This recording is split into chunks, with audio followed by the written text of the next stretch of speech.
everyone, my name is Pierre-Benjamin Monaco, and today I'm going to present. I'm sorry.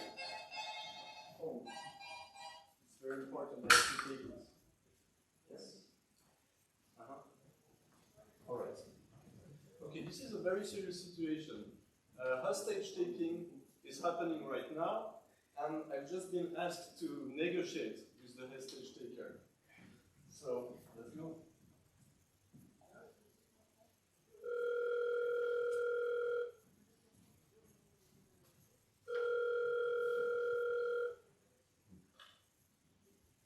Hi, sir. I'm Pierre from the police department. I'm here to speak with you about the current situation. I don't care. Just do what I want and nobody's gonna get hurt.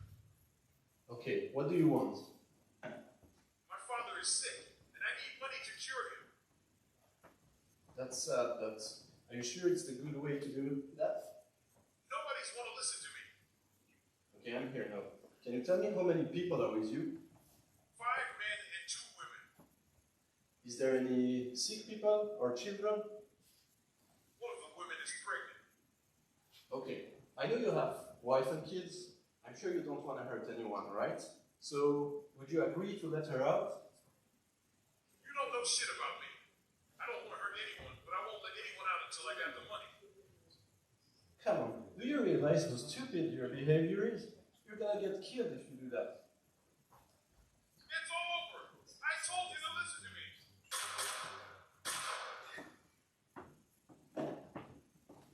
Whoa, what just happened here?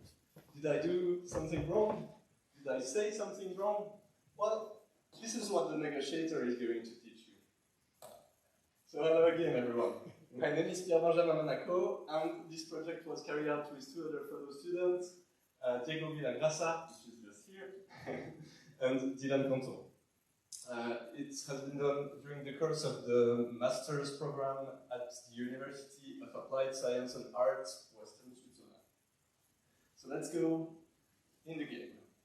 So this is a gamified simulation. It's a closed world in 3 dimensions with immersive sound. You can hear footsteps, sirens, and the aim is to learn negotiation in an immersive simulation.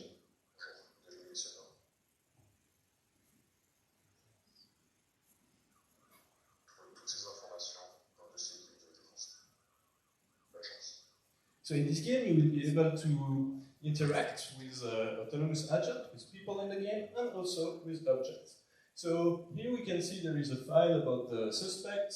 We can find some information like his name, his age, and also his phone number, which is pretty important. You also will be able to gather information. You can go to the criminal reports and look at this guy. So if you search, you can see that he stole a car, he destroyed a house, so he's not a good guy. And you can also go to the social networks to look at his relationships and maybe also his mental stability. So what about this phone that I used at the beginning of the presentation? Well, in our simulation, you can interact with people with your own phone. And for us, this is the most innovative part of the project. So, the cell phone is something that mostly everyone has in its pocket. It's a pretty intimate object. And when you hear this thing ringing or vibrating, you know that someone in the real world is trying to reach you. So by using this device, we try to add another level of immersion, and we kind of try to break the fourth wall. So let me now explain you why a simulation is a good way to train this situation. The first thing is that when you're in a critical situation, your skills are lowered to the minimum. And the only thing you have left is your training. So if you want to avoid mistakes, you have to practice again and again. In jobs such as surgeon, airplane pilot, negotiator, if you do one mistake, it can be catastrophic. It can lead to people dying. So the idea is when you're experiencing this kind of situation in a simulation, you can do mistakes, but without the direct consequences. So when you're organizing a full-scale simulation, it will cost you time, money, and people. Not to say that most of the time, the people involved in this kind of full-scale simulation are specialists, and they will not be available for their actual job when doing this simulation. Also, the experience will not be the same between the participant in a full-scale simulation. Why? Because human beings are conducting this, and the mood will change during the day. So if you're using a computerized simulation, maybe the realism will be a bit low, but at least you can offer the same experience for every participant. So what are the challenges? For us, the first challenge is the immersion. Let me ask you a question. Do you think the more realistic the game is, the more immersive it will be? I will answer by not always. You have to find some important points to tune. And for us, here, it's the scenario. So the other challenge is that we have to bring this project to life. So yeah, we know all these small projects, this proof of concept, they often end up in the shelf, in the drawer. So we have to find a way to bring this up. And the last challenge, which is very important also, is the acceptance of the community. So as you can see, we're dealing with pretty serious topics here. There is hostage taking, there are guns, and even people dying.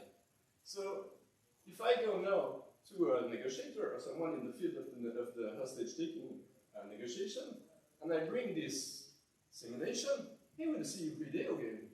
So we have to find a way to explain to the community that this is not for entertainment. This can really give you, bring you new skills by using this. So as I said, first we were 3, and now there is only me that is presenting. Chico is just there. What's next?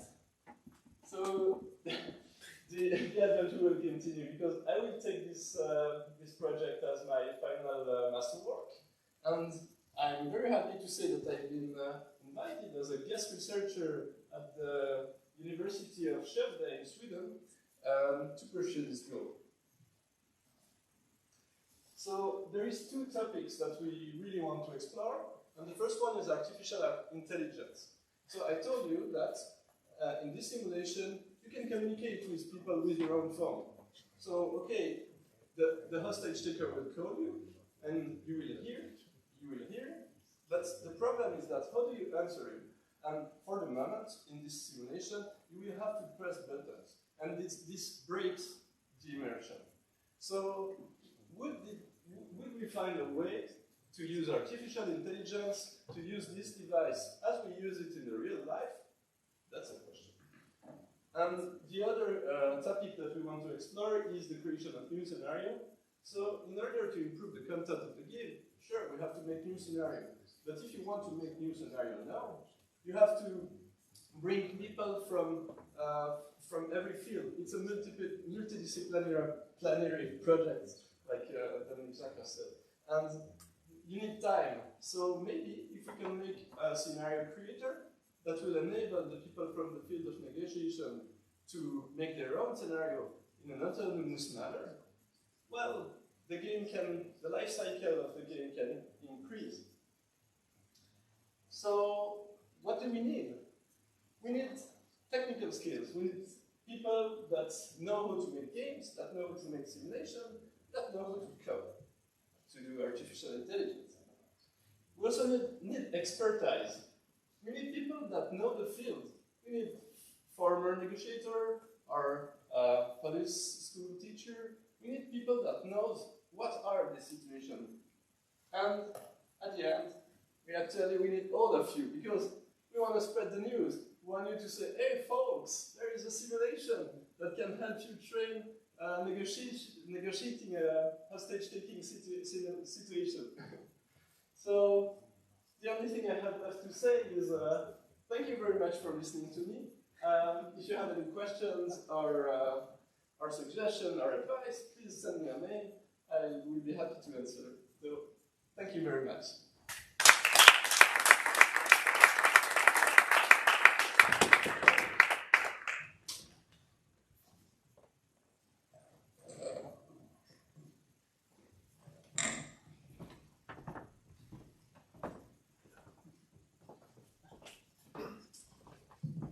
Thank you.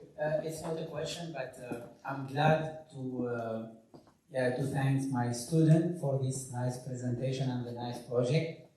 Again, this is one of the projects developed in the framework of the Game Tech course I give with Stefan, and I'm glad about my students, but also I'm glad about us, because achieving this after one term of learning game design and game implementation, and the majority of them have never done anything in this domain. So it's, yeah, I'm very glad about the teaching team and the students, and good luck for the future.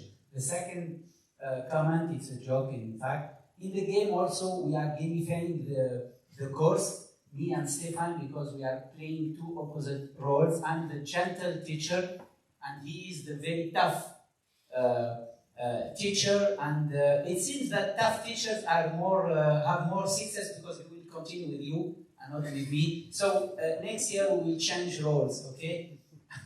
Okay, thank you very much. Thank you very much. And I have to say that I was not alone again. This project would not have been done without Diego and Dylan. Yeah, I thank all of the students. Yes.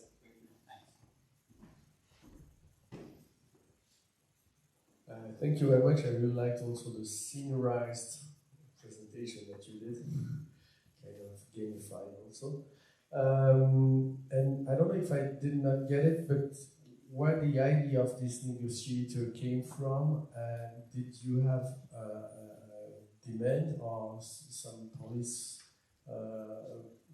teachers, I don't know, asking for something, and hence, who are the customers of it?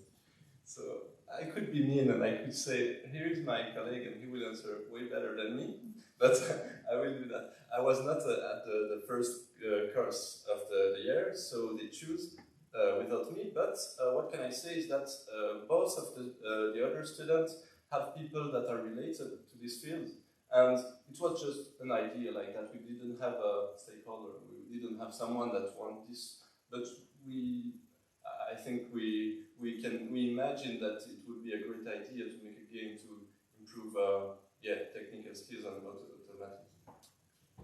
But I think one of the members of team has take a course on that, or was a volunteer or something like that. No, a friend of one of the students was actually doing was learning in the police, and the other one, his father, is a former negotiator. So we have it back.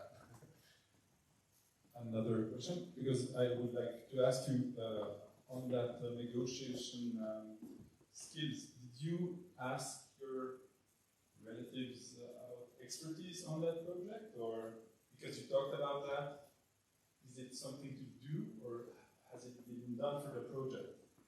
So yes, we formed, because we did only one big scenario, and the scenario was reviewed by both these people, and they said it was pretty okay. It was, yes, relatively realistic, yes. Thank you. Another question? So if not, thank you again, and we can